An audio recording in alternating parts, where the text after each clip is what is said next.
Hi friends, welcome to lucky golden thoughts. ఈరోజు వీడియోలో మైసూర్ బోండా చూపిస్తున్నానండి.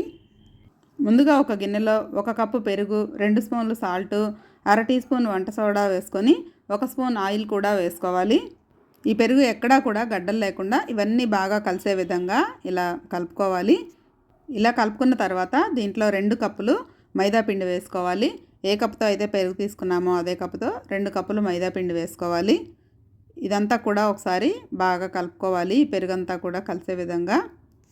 తర్వాత కొంచెం కొంచెంగా వాటర్ పోసుకుంటూ చేత్తో ఈ విధంగా బాగా కలుపుకోవాలి. ఛానల్ ఎవరైనా ఫస్ట్ టైం చూస్తున్నట్లయితే సబ్స్క్రైబ్ చేసుకోండి. అలాగే వీడియో మీకు నచ్చితే మీ ఫ్రెండ్స్కి, ఫ్యామిలీ మెంబర్స్కి షేర్ చేయండి.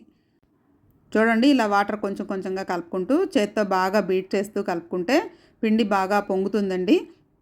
ఇలా కలుపుకున్న తర్వాత 2-3 గంటల సేపు మూత పెట్టి అలానే ఉంచేయాలి. ఇంకా ఎక్కువసేపు ఉంచినా కానీ పిండి బాగా పొంగుతుందండి. దానివల్ల బోండాలు కూడా బాగా వస్తాయి. వెంటనే వేస్తే బోండాలు అంత బాగా పొంగవు, గట్టిగా వస్తాయి. చూడండి, 2 గంటల తర్వాత కొంచెం పొంగుతుంది పిండి. ఇప్పుడు దీంట్లో అర టీ స్పూన్ తురిమిన అల్లం, కట్ చేసుకున్న పచ్చిమిరపకాయ ముక్కలు, 1 స్పూన్ జీలకర్ర వేసుకొని బాగా కలుపుకోవాలి. ఈ విధంగా బాగా బీట్ చేసినట్లు కలుపుకుంటే బోండాలు బాగా వస్తాయి. ఇప్పుడు స్టవ్ మీద బాండీ పెట్టుకొని డీప్ ఫ్రైకి సరిపడినంత ఆయిల్ పోసుకోవాలి. చూడండి, పిండి ఇలా మనం చేత్తో తీసివేసినప్పుడు బోండాలు వేయడానికి వచ్చే విధంగా కలుపుకోవాలి. గట్టిగా ఉంటే లోపల పిండి పిండిగా ఉంటాయండి, ఇలా ఉండాలి. మరి పలచగా ఉంటే ఆయిల్ ఎక్కువ పీలుస్తాయి. ఇలా వేస్తే ఇంకా ఆయిల్ కూడా ఎక్కువ పీల్చవండి. ఆయిల్ కాగిన తర్వాత ఈ పిండిని ఈ విధంగా బోండాలు వేసుకోవాలి. పిండి కరెక్ట్గా కలిపితే ఇలా మనం వేయగానే పొంగుతాయి. చూడండి, అన్నీ కూడా మనం కొంచెం కొంచెం పిండి వేసినా కానీ చక్కగా పొంగి పెద్దగా అవుతాయి.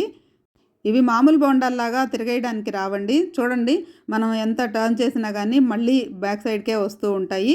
వీటిని అందుకే ఆయిల్లో కొంచెం కొంచెంగా డిప్ చేసుకుంటూ కాల్చుకోవాలి. మైదా పిండి వల్ల అలా ఉంటాయేమో మరి. నాకైతే అన్నీ కూడా చాలా బాగా వచ్చాయి. ఇలా కలిపినట్లయితే ఆయిల్ కూడా పీల్చవండి, చాలా బాగుంటుంది టేస్ట్ అయితే. మీరు కూడా ఒకసారి ఇలా ట్రై చేసి చూడండి. వీడియో నచ్చితే లైక్ చేయండి.